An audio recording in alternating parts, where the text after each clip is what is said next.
Boa noite, pessoal.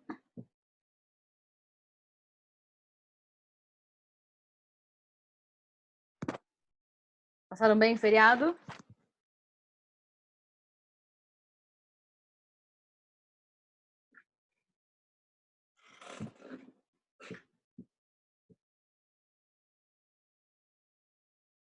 Passaram estudando muito? Como é que tá a rotina de vocês?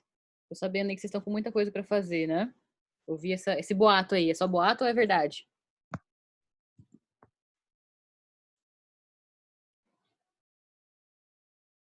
Muitas coisas, é real. É... Pois é, gente. Muitas entregas de trabalho, acho que muitas avaliações parciais, né? Acabaram coincidindo aí com essas semanas, inclusive da minha disciplina, né? Hoje é o último dia, lembrando a todos, para a entrega da avaliação parcial. É um período que, mesmo se fosse as aulas presenciais, a gente teria esse casamento, né? Porque cada professor faz seu cronograma e a gente geralmente coloca as avaliações parciais, trabalhos, bem nesse meio de semestre, né? Que é quando vocês já tiveram alguma parte da disciplina, mas ainda não está no final, né? Ainda dá tempo do professor corrigir, dar feedback, né? Ver o caminhar da aula como tá. Eu queria começar a aula, na verdade, né? Conversando com você sobre isso. Essa questão de excesso de atividades não é só uma questão de organização de vocês, eu sei disso. Sei que, né, o momento atual tá diferente para todo mundo, né? Questão de rotina, questão de tudo, né? Vocês começaram a aula lá na Unital e em um mês e pouquinho vocês já começaram já teve a situação do isolamento, tiveram que começar a se adaptar, né, a uma outra modalidade, que é essa modalidade das aulas pelo Zoom, porque foi o que sobrou para nós, né, o que dava para fazer.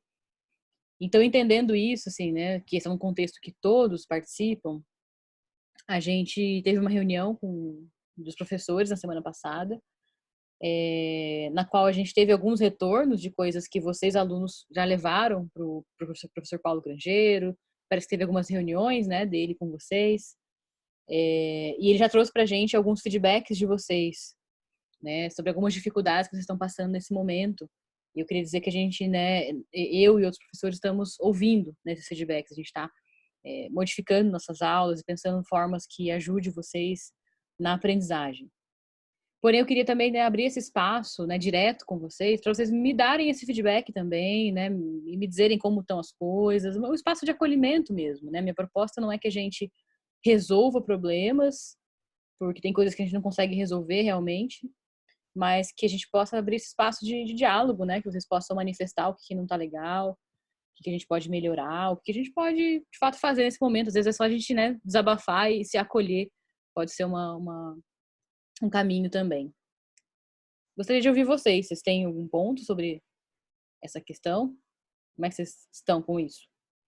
A gente está indo já para o segundo mês de isolamento, né?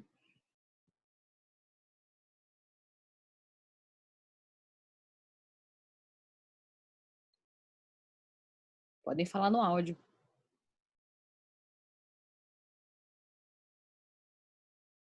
Oi, professora, tudo bem? Olá, quem está falando?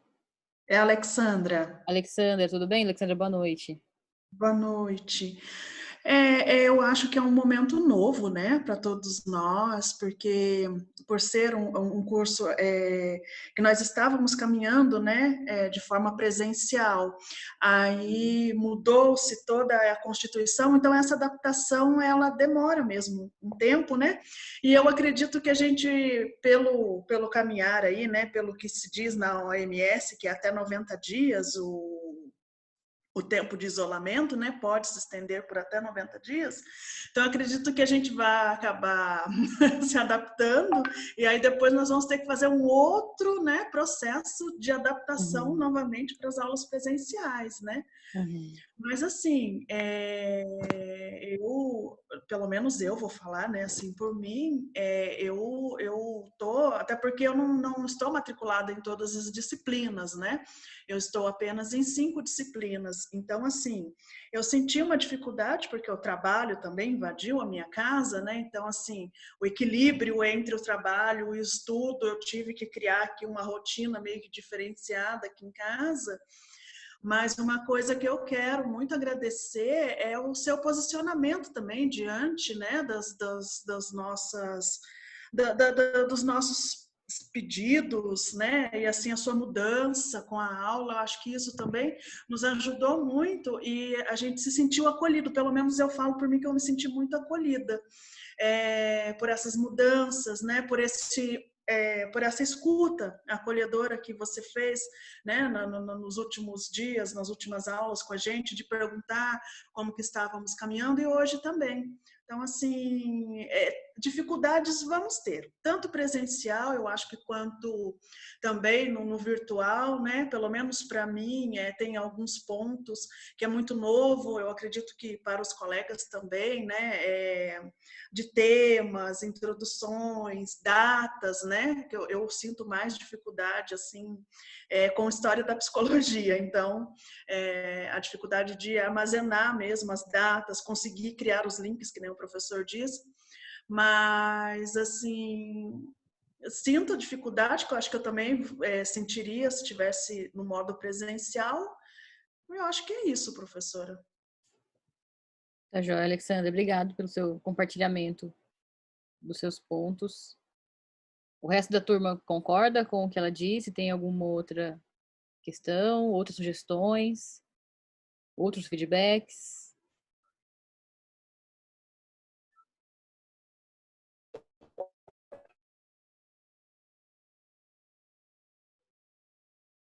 Tem gente colocando no chat que concorda.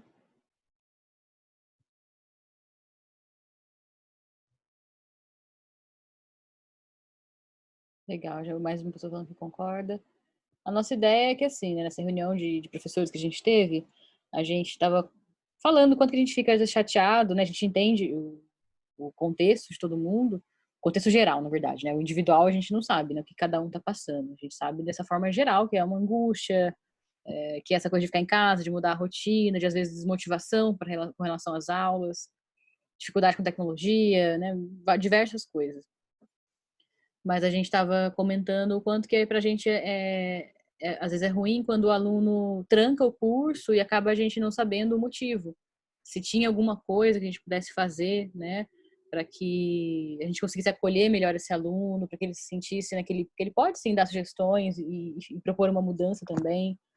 A gente desde o começo está ouvindo vocês, talvez isso não ficou claro até então, né, eu queria deixar ainda mais aberto esse canal de comunicação de que a gente está disponível para conversar.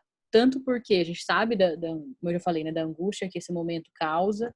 A gente está no curso de psicologia, então não tem sentido a gente ser carrasco, né, e querer que todo mundo seja isento, né, imune a essa situação.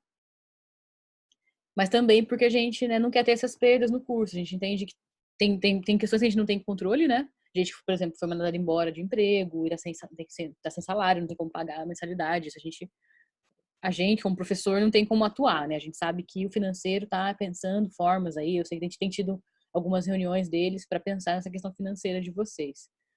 Mas se for alguma coisa que a gente, como professor, possa fazer, né? Tanto mudando as aulas, não sei, acolhendo melhor vocês. Enfim, se vocês souberem de algum colega que às vezes não está participando das aulas, que está com alguma questão, e que não veio falar, assim, não tenham vergonha de vir falar, porque a gente quer justamente saber, né, o que está acontecendo, para a gente conseguir também mudar do lado de cá, né, fazer as adaptações necessárias. Então, esse caminho de comunicação que eu queria novamente estabelecer com vocês.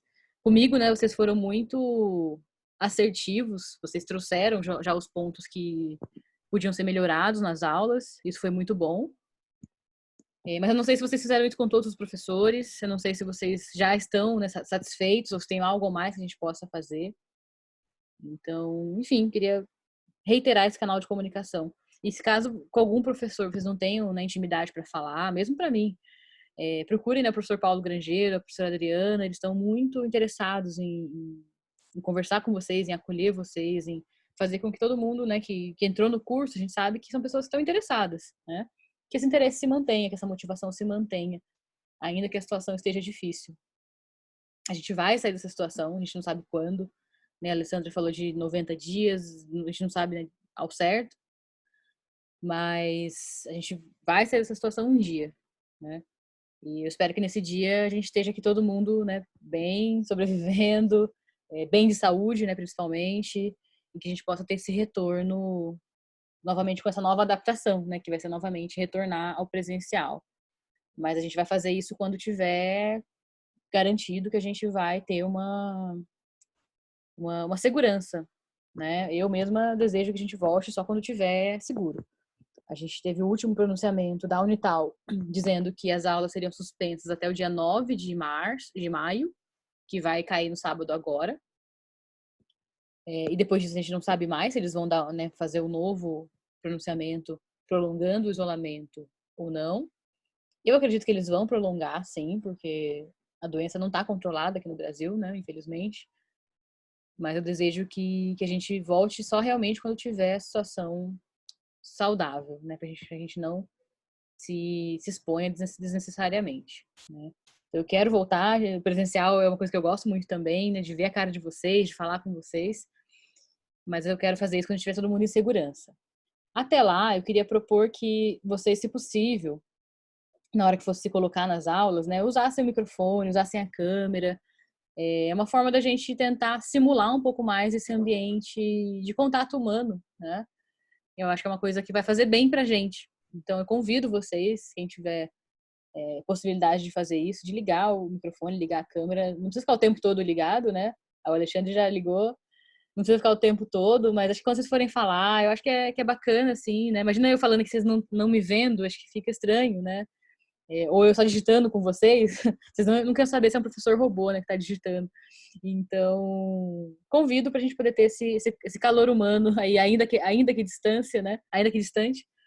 Estava vendo até uma questão sobre isolamento, que tem uma discordância aí com relação ao termo isolamento social. Que, na verdade, a gente não está em isolamento social. A gente tem hoje, né, graças à tecnologia, muitas ferramentas para a gente se comunicar e ter o contato social. A gente está em isolamento físico. Mas a gente pode, sim, né, falar com as pessoas, mandar mensagem de áudio, de vídeo, para que a gente possa se aproximar um pouco mais. Então, é o convite que eu faço para vocês e, né, reitero que a gente tem esse canal de comunicação aberto. Quero ouvir o que não tiver bom e para a gente poder sempre, né, melhorar. E, ainda que a gente não possa melhorar, pelo menos a gente está conversando, né? Pelo menos a gente está se aliando, se unindo nessa situação que não é fácil para ninguém. Então, bora lá para nossa aula. Eu queria dizer para vocês o seguinte, né? O Zoom, eu descobri essa semana que além quando a gente antes eu estava fazendo as aulas no Zoom assim, né, parte 1, parte 2, parte 3, parte 4. Agora eu descobri que a gente não precisa fazer isso. O mesmo link que eu já mandei para vocês, ele vai funcionar enquanto a gente, né, precisar. Assim que cair os 40 minutos, que cair a ligação, clica no mesmo link e ele volta. Porém, me disseram que o Skype não tem isso. Eu realmente já fiz algumas aulas por Skype e o Skype foi uma ferramenta muito boa. Se vocês optarem pelo Skype, a gente não tem esse desconforto da gente ficar caindo a ligação a cada 40 minutos. Mas eu deixo o critério de vocês. Depois vocês se manifestem aí o que vocês acham melhor. Para mim, assim, as duas ferramentas estão ok. Só o Zoom, a única coisa que me incomoda é isso. Eu estou no meio da explicação, ainda estou empolgada. A hora que eu começo a me empolgar, o horário acaba, né? Então tem esse problema. E o que mais que eu ia falar? Bom, acho que era isso. Algumas pessoas estão me perguntando aqui no chat algumas coisas. Deixa eu ver o que é. Uma coisa sobre a questão de muitas tarefas também que eu queria falar antes de mudar de assunto. Hoje, como eu falei, é o último dia para a entrega das avaliações parciais. Por entender, né, que essa questão nossa hoje é diferente de como se fosse, como seria uma avaliação presencial. Eu deixei a avaliação por uma semana, então hoje é o prazo para entregar, entendendo que talvez alguém tenha alguma dificuldade de acesso, alguma dificuldade para fazer as questões em casa, né, que não seja numa prova de papel. Então, essa uma semana já era prevendo isso e acaba hoje. Então, mais uma vez, né, entreguem até hoje lá pela EVA. E o segundo ponto é que eu também liberei a consulta, né, porque, como eu falei, eu não tenho como saber se vocês estão consultando ou não. Então, eu tentei pensar em questões que não fossem questões de decoreba, né, que fossem questões, se vocês tivessem que pensar, elaborar uma resposta, porque aí tudo bem liberar a consulta, né, vocês consultam para poder elaborar a resposta.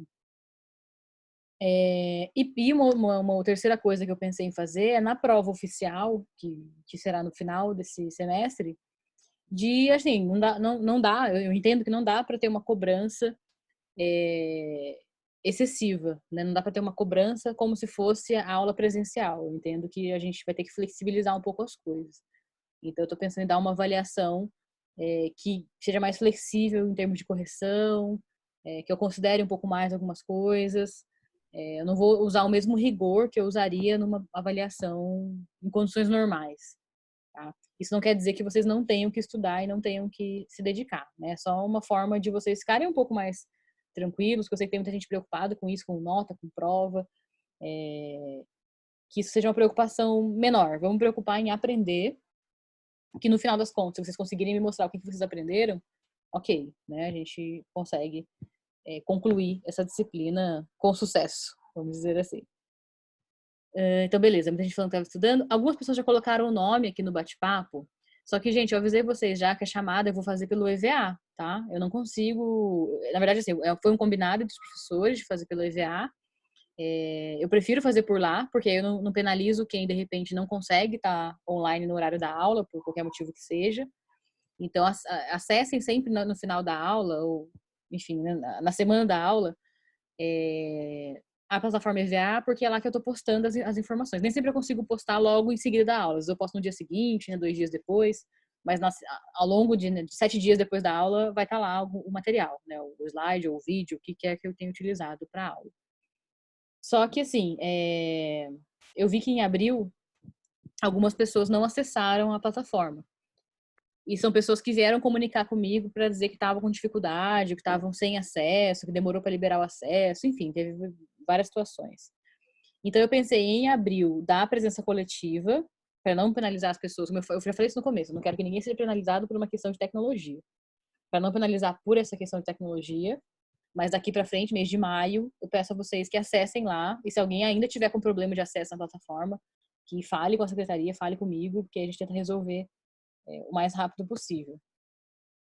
Tudo bem até aqui, gente? Outra pessoa me perguntou... Diga. Deixa eu perguntar uma coisa. Em relação às atividades que você colocou na plataforma, quando a gente envia a atividade, ela tem um campo que fala assim, as notas. Vocês vão postar as notas por lá? Ou não tem essa orientação? Eu vou postar, mas eu não corrigi ainda, Emily. Ah, tudo bem. Na verdade, eu posso postar direto naquele site das notas, né? Acho mais fácil, vocês não acham? No Mentor Web? É.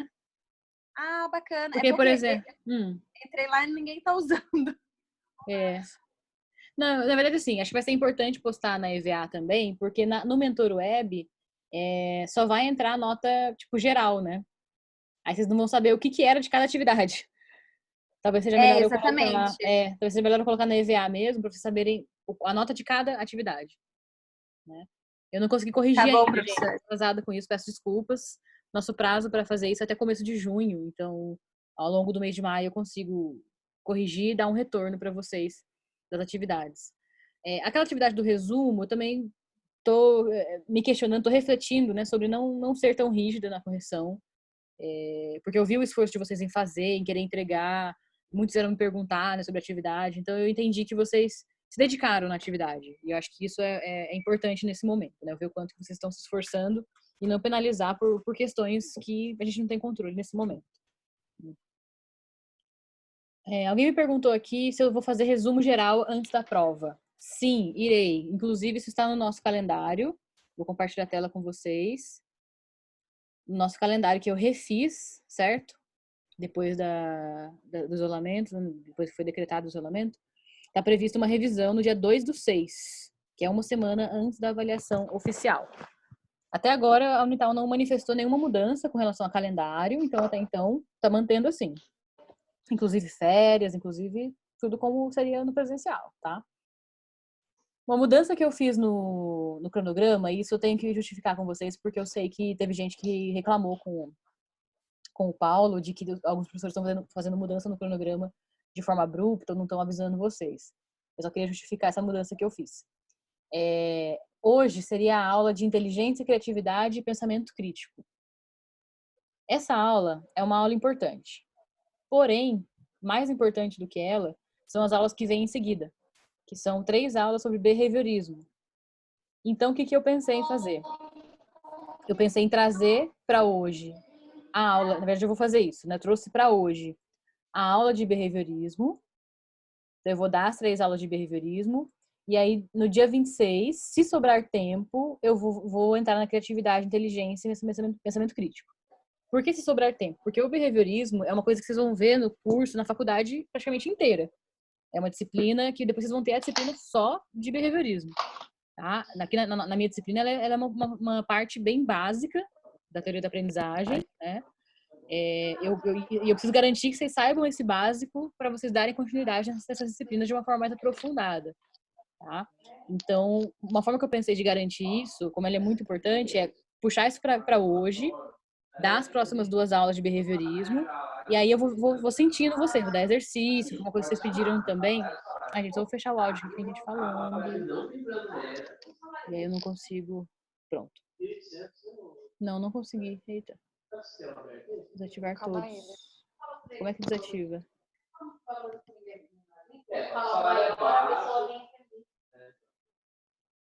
Mas eu sempre consigo fazer isso, hoje eu não consegui. Bom, retomando. Aí eu vou dar as 3 aulas de behaviorismo. Uma das coisas que foram solicitadas é que a gente dê mais exercícios para vocês saberem se estão aprendendo, saberem como é que tá, né, a aprendizagem de vocês. Então eu vou dar exercício em todas as aulas. E aí eu vou decidir se eu dou mais uma aula de behaviorismo. Eu acho que não vai ser necessário não, mas vou sentindo vocês, né? Ou se eu vou para inteligência, criatividade e pensamento crítico, como eu falei, é uma coisa importante, mas assim, é passável isso aqui. Não é uma coisa tão importante quanto o behaviorismo. E aí a gente faz a revisão dia 2/6. A revisão não vou mexer, não. A revisão com certeza terá, porque eu vi que foi importante, né? É importante que vocês tenham. Então, só queria justificar essa mudança no calendário. Então, hoje teremos aula de behaviorismo e o livro é o Teorias da Aprendizagem, do Lefrançois. É um livro que a gente usou lá no comecinho. A gente usou ele na primeira aula, na segunda aula. Um trecho dele, um capítulo. Agora a gente vai para o capítulo 2.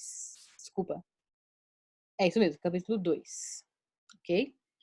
A gente não vai ter a Juta, né? Que na semana que vem a gente teria os jogos. Então, como não vai ter mais, a gente consegue fazer as aulas aqui. É como se a gente tivesse ganhado uma aula, né? Fica mais fácil a gente completar o conteúdo. Essas aulas de behaviorismo, gente, já ouvindo, né, as solicitações de vocês das últimas aulas, são aulas que eu vou dar de forma bem mais lenta do que foi até então. Porque eu percebi que vocês me deram esse feedback e porque os conteúdos anteriores, assim, realmente eram bastantes coisas e eram conteúdos melhores, a gente passa rápido, vamos dizer assim. O behaviorismo não. O behaviorismo eu quero que vocês entendam todos os termos, todos os conceitos. Então a gente vai voltar muitas vezes. Talvez para algumas pessoas vai ficar até um pouco lento demais. Mas eu vou devagar. Então hoje a gente vai fazer tudo, né, calmamente. Vamos dar exercício, vou deixar um tempo para vocês fazerem exercício, vamos corrigir os exercícios, porque eu preciso garantir que vocês estão aprendendo esse conteúdo. Não é uma coisa difícil, mas é uma coisa que a gente tem que prestar atenção, tá bom? Uma coisa que eu queria perguntar para vocês é o seguinte: vocês preferem, para as próximas aulas, o modelo de aula que a gente tem feito de aula ao vivo pelo Zoom, e depois eu disponibilizo para vocês o vídeo, ou vocês preferem aquele modelo da revisão, em que eu gravei a aula, disponibilizei para vocês, e depois na aula ao vivo a gente fez só a parte das dúvidas? Como foi mais fácil para vocês? Eu prefiro da senhora gravando e depois a gente vê com a senhora. Tipo a revisão, né? Sim, eu também prefiro, professora. Tá. Bastante gente tá colocando isso aqui no Eu acho chat. que é mais prático também. Tá ótimo, gente. Obrigado pelo feedback. Beleza, podemos fazer assim então as próximas aulas, tá? gente faz a revisão e aí eu faço um Skype com vocês com dúvidas. Alguém tem algum contraponto, alguma outra coisa? Seja contra esse modelo? Vamos falar, porque senão eu estou entendendo que a maioria prefere o modelo da revisão. Oi, Alexandre. Professor Alexandre, eu só vou falar a respeito da condição da plataforma para uso. Não sei se a minha voz está chegando bem aí, é que eu estou rouco. Tá sim. Bom, é o seguinte, na reunião até com os professores, né, a gente citou essa condição da plataforma e fomos informados, sim, que a plataforma utilizada pela Unital havia sido praticamente definida, que seria o Zoom, né, porque tanto... Nossa, desculpa, eu desliguei você sem querer.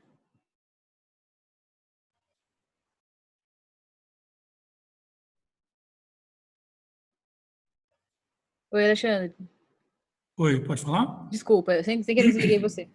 Sem problema. Bom, então nessa reunião a gente entendeu que a plataforma utilizada pela universidade, como ela conseguiu as licenças também, né, para os professores e, enfim, para os membros lá da universidade, seria o Zoom, né? Quanto ter esse intervalo ou não ter o intervalo com essa paralisação, né, dá um tempo de 40 minutos, dá uma paradinha, volta para fazer a aula. Uma das coisas que eu citei para eles foi o seguinte: nós temos também que nos preocupar, porque as mudanças para nós são muito grandes, vêm sendo cada vez maiores.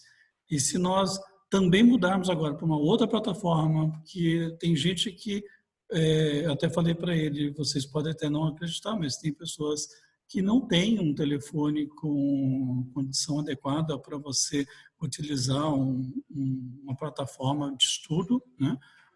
O Skype é um pouco mais complicado em relação ao telefone, ele é mais usado em computador, porque nem todo mundo tem um computador em casa para poder fazer os seus trabalhos e acompanhar as aulas, né? E aí eu até questionei, então vamos manter o Zoom? Eu, em particular, entendo que o Zoom, sim, funciona muito bem. Se ele tem a parada deu 40 minutos vai ter que voltar, talvez seja até um momento para a pessoa parar, tomar uma água, dar uma respirada e voltar. Eu não vejo nenhum problema em relação a isso, só precisa saber que a gente vai definir isso de uma forma adequada para que a gente não traga problemas futuros. Então, como a senhora citou novamente o Skype, já vi de outras, não da área universitária, mas de outros momentos que também estão tendo problema com o Skype, porque o envolto de pessoas que estão usando essas tecnologias são muito maiores. Mas não vejo muito problema de a gente continuar usando o Zoom para isso. Ok, se vocês acharem que pode manter o Zoom, então mantemos o Zoom, se for a forma mais fácil. A ideia é facilitar, gente. A ideia não é complicar. Eu quero que seja mais prático, mais fácil. Se vocês acham que é o Zoom, mantemos o Zoom.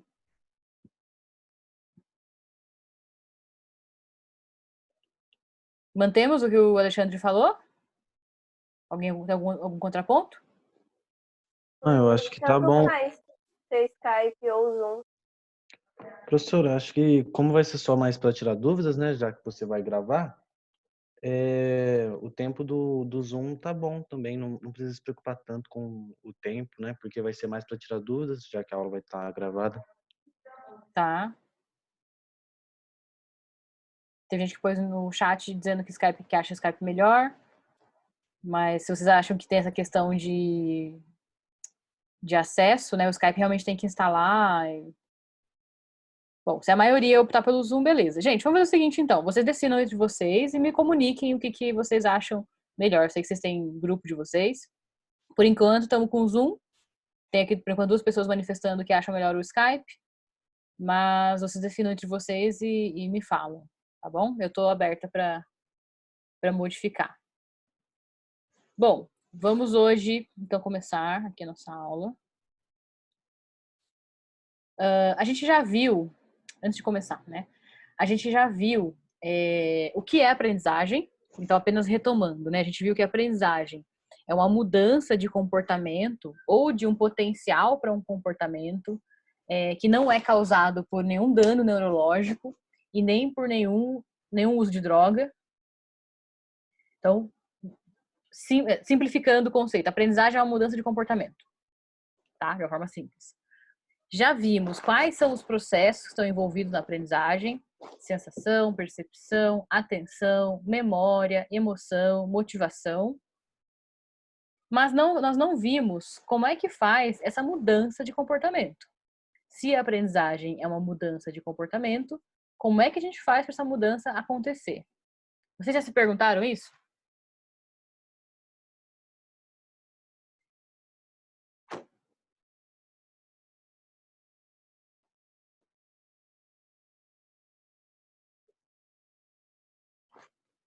Sim, Nicole, como é que você acha que é? Alguém quer comentar? Como é que a gente faz para a gente mudar um comportamento nosso ou de alguma outra pessoa?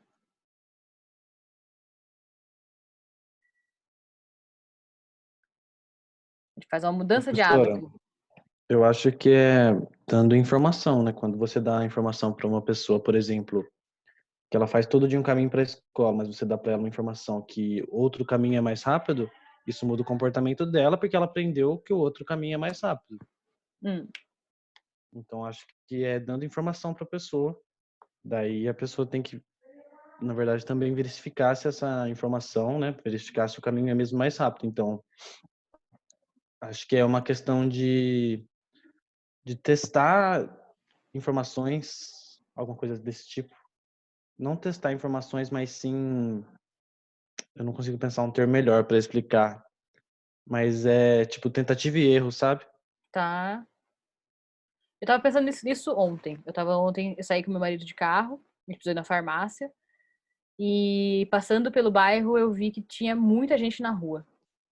E a gente tava se perguntando por que as pessoas estão na rua, se tá cansado de falar que tem que ficar em casa. A informação que a gente tem é essa: tem que ficar em casa para não pegar a doença. Por que tem um monte de gente na rua, então? Ou seja, a informação a gente tem. E as pessoas estão na rua do mesmo jeito. Como mudar esse comportamento?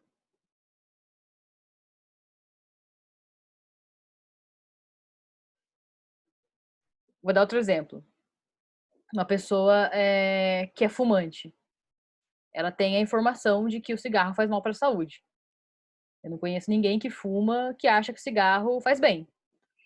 E mesmo tendo acesso a essa informação, a pessoa não fuma. Tanto é que tem médicos que fumam.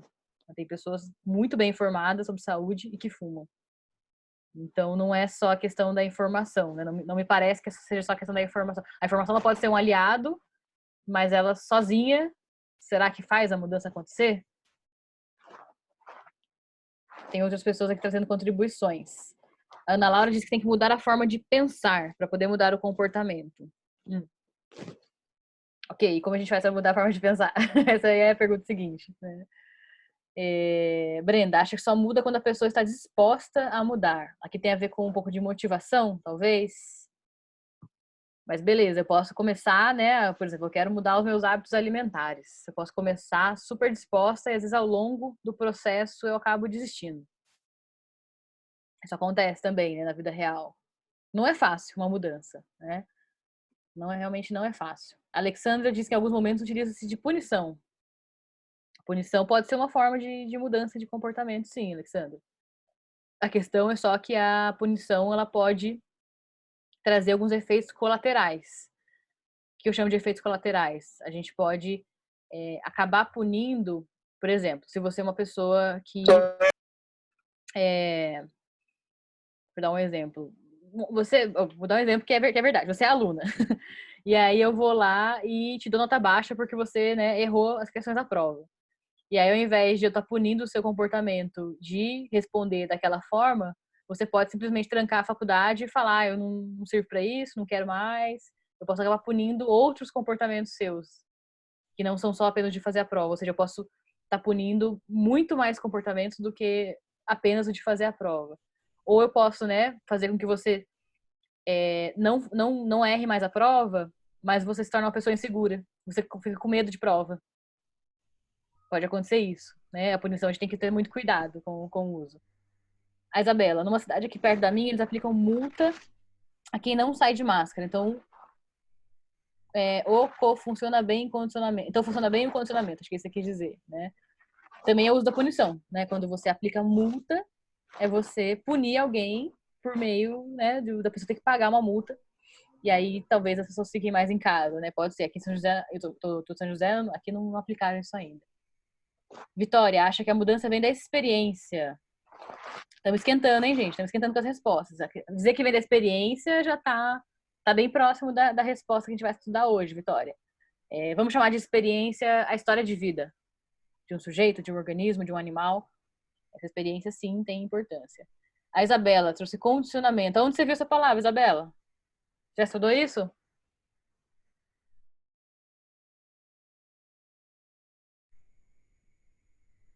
Responde pra mim no áudio. Ai, que tristeza. Você deu uma espiadinha no meu slide, né? Você aplica o filme Laranja Mecânica. Ou você ouviu meu podcast que eu gravei semana passada falando desse filme também? O filme Laranja Mecânica eu trouxe como um exemplo, coloquei no slide, depois daqui a pouco a gente vai falar dele, né? Mas é um exemplo justamente da punição. Eu gravei um podcast, Alexandra, vou pôr o nome aqui para vocês. Radioterapia Cast. Busca no Podbean e no SoundCloud. Um podcast, para quem não sabe, é um programa de rádio que a gente grava e põe na internet para as pessoas ouvirem, tipo um YouTube sem imagem. E eu fiz um episódio com o meu marido, a gente começou essa semana esse podcast. A gente participava de um que chamava Psicocast, que eu recomendo também. Mas agora a gente começou esse novo, que é nosso, pra gente poder falar do que a gente quer falar, assim, articulações da psicologia com coisas da cultura pop, cinema. Então, esses primeiros episódios a gente tá falando sobre cinema. Vamos voltar aqui para não sair do assunto. Condicionamento. Então, é uma palavra que a gente vai ver hoje também. Estímulos reforçadores no ambiente. Vamos falar disso hoje também. Estamos chegando cada vez mais quente, hein, gente? Gabriela, vai dar vontade de mudar, pensar o que é melhor para ela, ver os malefícios, por exemplo, do cigarro, ter a motivação de pessoas à sua volta. Essa pode ser uma resposta, mas de acordo com a teoria que a gente vai estudar hoje, não é isso que causa a mudança. Isso pode ser uma parte do processo. Hábitos, pessoas e lugares. Tem muita força de vontade, né, para mudar. Então, da onde que vem essa força de vontade, Maria Aparecida? Da onde que vem a Será que a gente já nasce com ela? Ou será que a gente aprende? A força de vontade, acho que a gente aprende. Acho que a gente aprende, tem que fazer e pronto, tem que ter força de vontade para chegar onde a gente quer. Sim. Tem pessoas que são mais, pessoas que são menos motivadas, né? Tem mais ou tem menos força de vontade. Muito bem, gente. Vocês estão dando respostas aqui muito interessantes. Sobre motivação. Mas vamos lá, né? A questão é que quando a psicologia começou a estudar cientificamente, a gente já viu o que é ciência, o que é um experimento, né? O que é uma teoria. Quando a gente começou a estudar cientificamente os processos psicológicos, como é que eles acontecem, a gente começou a usar aqueles métodos que eu falei para vocês há algum tempo atrás, né? Métodos que sejam objetivos, né? Então não é um método em que eu vou falar o que eu penso, o que eu acho, é diferente de crença. Um método que não depende do senso comum. Eu preciso comprovar alguma coisa, eu preciso descrever esse fenômeno. E antes do behaviorismo, né, o que a gente tinha? O behaviorismo é uma teoria que a gente já vai falar dela. O que a gente teve antes do behaviorismo? Né? Quais foram as influências aí? Como é que a gente chegou até a ciência que a gente tem na psicologia hoje? A gente teve na virada do século XIX para o século XX, isto é, né, entre 1800 e alguma coisa, 1900 e alguma coisa, alguns pesquisadores, né, na Europa e nos Estados Unidos, na verdade começou na Europa, né? Alguém falou de história da psicologia, lembre-se do Wundt, né? O William Wundt foi o primeiro psicólogo experimental, o primeiro a ter um laboratório de psicologia. Ele, na época, não tinha, né, graduação em psicologia, evidentemente, mas ele era um fisiologista, alguém que estudava, né, os processos físicos, fisiológicos, e criou esse laboratório para pesquisar. Ele teve alguns discípulos, né, o Fechner, o Weber e o Titchener. Esse laboratório dele era na Alemanha, mas aí o Titchener, o que ele fez? Ele estudou com o Wundt, depois foi para os Estados Unidos e levou os conhecimentos com ele. A gente teve esses psicólogos que foram pioneiros aí no estudo científico da psicologia e, consequentemente, do comportamento humano, né, de como acontecem essas mudanças. Uma coisa que eles pesquisaram nesse comecinho eram os fenômenos psicofísicos, já que eles eram fisiologistas, né? Eles estavam bastante preocupados em, né, como que os nervos, né, absorviam as informações. Lembrem lá da nossa aula de sensação, percepção. Era muito do que eles estavam pesquisando, era isso, né? Uma coisa bem básica em psicologia. Eles estavam pesquisando, né, qual era o limiar